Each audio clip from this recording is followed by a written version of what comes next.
Bénissons le Seigneur. Un combat éclata dans le ciel. Apocalypse 12, 7. Et c'est Michael, qui est comme Dieu, qui se lance et attaque le dragon, l'ange rebelle et ses anges, ses partisans. Et ses partisans, et lui, répliquent, mais ils ont été vaincus et il ne s'est plus trouvé de place pour eux dans le ciel.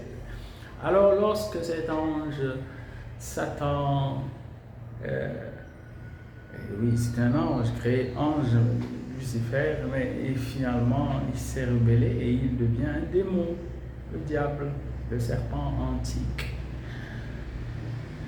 Et lorsqu'il se rebelle contre Dieu, ce n'est pas à Dieu de lutter contre lui.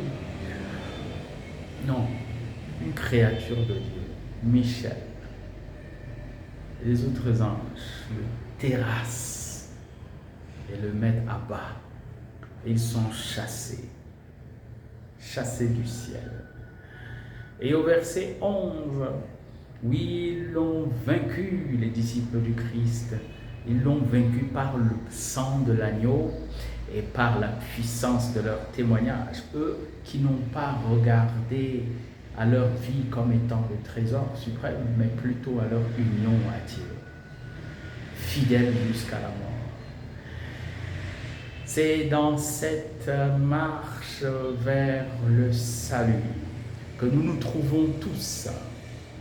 Et si vous pensez que c'est étranger, regardez bien les versets suivants où il est dit qu'une fois le diable chassé du ciel avec ses anges, il a essayé d'engloutir la femme qui a enfanté le Messie.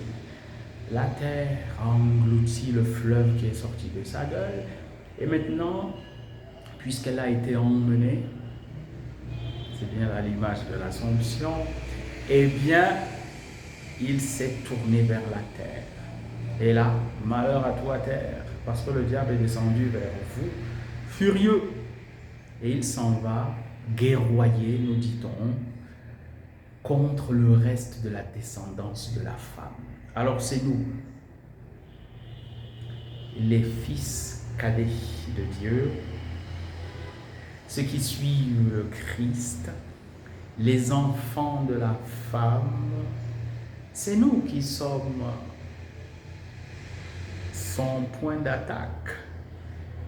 Mais nous sommes le corps du Christ et notre victoire est sainte et certaine.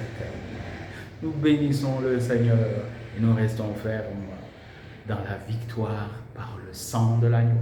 Bénissons le Seigneur.